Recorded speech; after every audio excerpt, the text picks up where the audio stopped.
വളരെ ഗൗരവമുള്ള ഇതാണ് കിട്ടിയിരിക്കുന്നത്. 3 അധ്യാപകരെ അറസ്റ്റിലാണ്.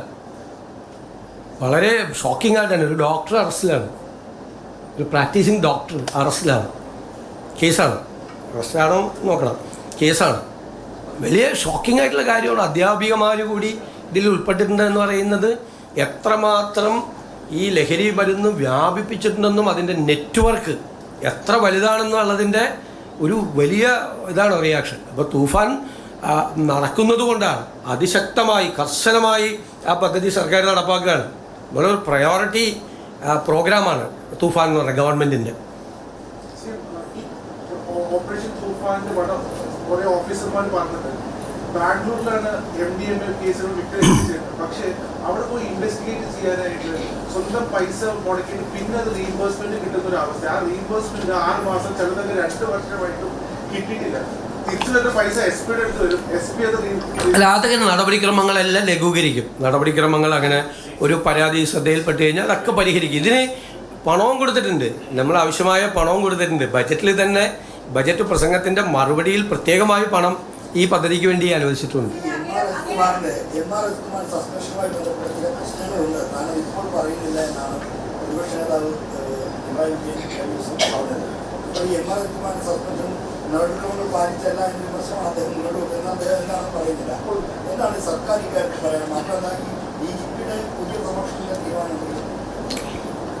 നമ്മൾ ആ കേസൊക്കെ ഒരു ധൃതിയും കൂടാതെ സമചിത്തതയോടുകൂടി ഏകാഗ്രതയോടുകൂടി കാര്യങ്ങൾ മനസ്സിലാക്കി SIT രൂപീകരിച്ച ആദ്യത്തെ മന്ത്രിസഭാ യോഗത്തിൽ ആ SITയുടെ അന്വേഷണത്തിൻ്റെ ആദ്യത്തെ റിപ്പോർട്ട് കിട്ടി. ആദ്യത്തെ റിപ്പോർട്ടിലെ കാര്യങ്ങൾ അനുസരിച്ചുകൊണ്ട് അവരെ ബന്ധപ്പെട്ട ഉദ്യോഗസ്ഥരെ സസ്പെൻഡ് ചെയ്തു. പിന്നീട് 2ാമത്തെ റിപ്പോർട്ട് കിട്ടി. ആ 2ാമത്തെ റിപ്പോർട്ട് DGP പരിശോധിച്ച് ഈ അഡീഷണൽ DGPക്ക് അദ്ദേഹത്തെ കേൾക്കാനുള്ള അവസരം കൊടുത്ത്, മനസ്സിലായോ, നടപടിക്രമങ്ങൾ പൂർത്തിയാക്കി നടപടിയെടുത്തു. ആഭ്യന്തര മന്ത്രിയെ കണ്ട്, ഞാൻ കണ്ടു, ഫയൽ കണ്ട് നടപടിയെടുത്തു. എല്ലാ നടപടിക്രമങ്ങളും പൂർത്തിയാക്കിയിട്ട് അതിൻ്റെ ഇടയിൽ കുറേ മാധ്യമങ്ങൾ അദ്ദേഹത്തെ രക്ഷപ്പെടുത്താൻ വേണ്ടി മുഖ്യമന്ത്രി ആഭ്യന്തരമന്ത്രിയും കൂടി ശ്രമിക്കുന്നു എന്നൊക്കെ ഒരുപാട് വാർത്ത കൊടുത്തു. 2 മാസമാണ് അത് ഗവൺമെൻറ് വന്നതിന് ശേഷം ആദ്യത്തെ മന്ത്രിസഭാ യോഗത്തിലെടുത്ത തീരുമാനം 2 മാസം തികഞ്ഞപ്പോഴേക്കും അത് നടപ്പാക്കി. മാധ്യമങ്ങൾ പലതരത്തിലുള്ള വാർത്തകൾ കൊടുത്തു. മാധ്യമങ്ങളെ വാർത്ത അനുസരിച്ച് ഒരാളെ പിറ്റേ ദിവസം രാവിലെ സസ്പെൻഡ് ചെയ്യാൻ പറ്റുമോ? അതുകൊണ്ടാണ് CAT-ൽ ക്യാറ്റിൽ സെൻട്രൽ അഡ്മിനിസ്ട്രേറ്റീവ് ട്രൈബ്യൂണലിൽ പോയിട്ടൊരു സ്റ്റേ പോലും കിട്ടാതിരുന്നത്. എന്തുകൊണ്ടാണ്? നടപടിക്രമങ്ങൾ പൂർത്തിയാക്കി ഭംഗിയായിട്ടാണ്, ചിട്ടയായിട്ടാണ് അത് ചെയ്തത്. ഞാൻ നിങ്ങളോടൊന്ന് പറഞ്ഞല്ലോ, നിങ്ങളിങ്ങനെ ധൃതി കൂട്ടല്ലേ. ഗവൺമെൻറ്റിൻ്റേതായ നടപടിക്രമങ്ങളുണ്ട്, ഒരു പ്രൊസീജിയർ ഫോർമാലിറ്റീസ് ഉണ്ട്. ഒരു ഉദ്യോഗസ്ഥനെതിരായി നമുക്ക് നടപടിയെടുക്കാൻ പറ്റുമോ? റിപ്പോർട്ട് കിട്ടാതെ, നമ്മുടെ കയ്യിൽ റിപ്പോർട്ട് കിട്ടാതെ. ആദ്യത്തെ റിപ്പോർട്ട് കിട്ടിയപ്പോൾ ആദ്യത്തെ ഉദ്യോഗസ്ഥന്മാർക്കെതിരായി നടപടിയെടുത്തു.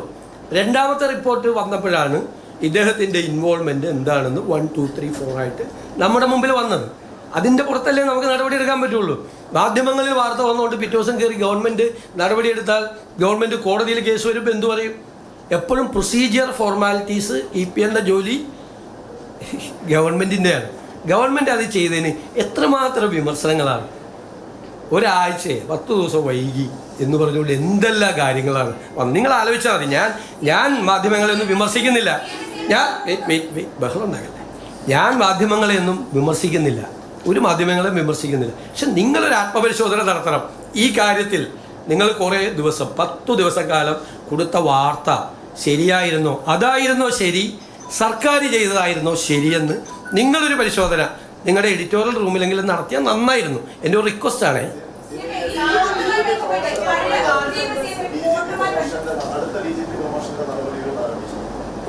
അതൊക്കെ ആസ് യൂഷ്വൽ അതൊക്കെ നടത്തി കഴിയുമ്പോൾ നിങ്ങൾ അറിയിക്കും.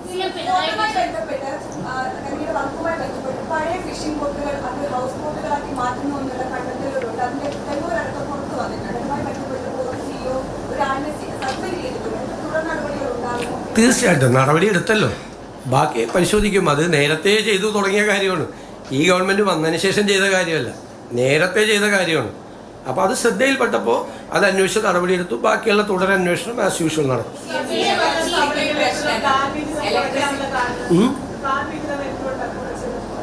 പ്ലാൻ വിഹിതമൊന്നും കുറച്ചിട്ടില്ല, അതൊക്കെ തെറ്റായ കാര്യം. പ്ലാൻ ആദ്യത്തെ ഗഡു കൊടുക്കാൻ പോവല്ലേ.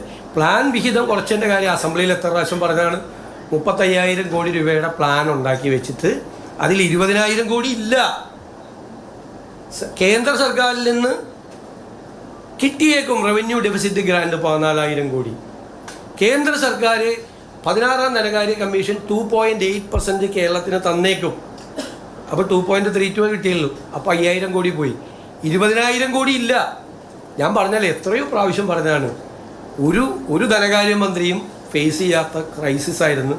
എന്നിട്ട് ഞങ്ങൾ 5,000 കോടിയെ കുറച്ചുള്ളൂ പ്ലാനിൽ നിന്ന്. എന്നിട്ട് SC/STയുടെയും ഫിഷറീസിൻ്റെയും നിലനിർത്തുകയും ചെയ്തു.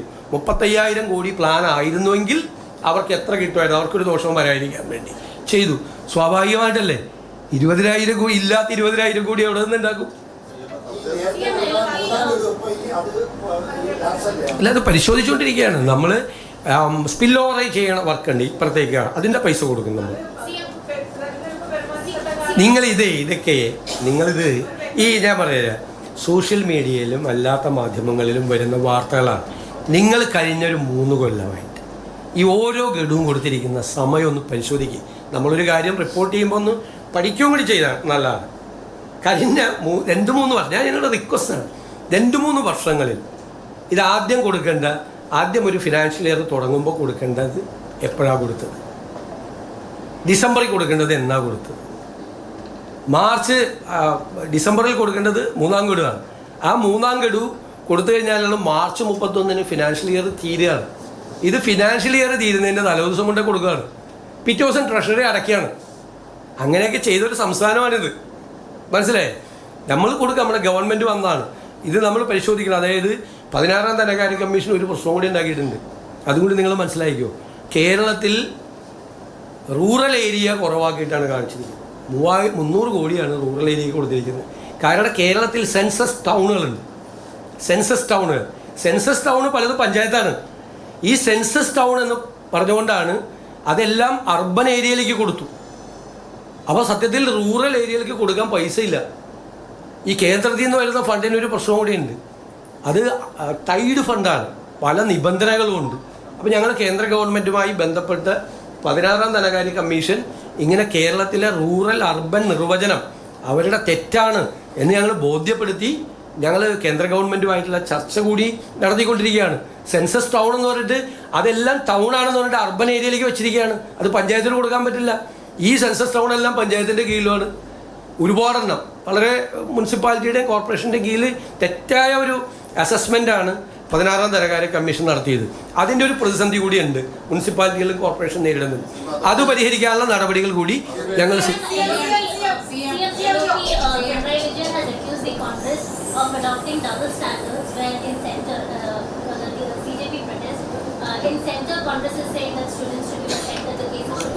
I have already explained. He has written a letter and I have that letter was forwarded to Honorable Home Minister. They will take action accordingly.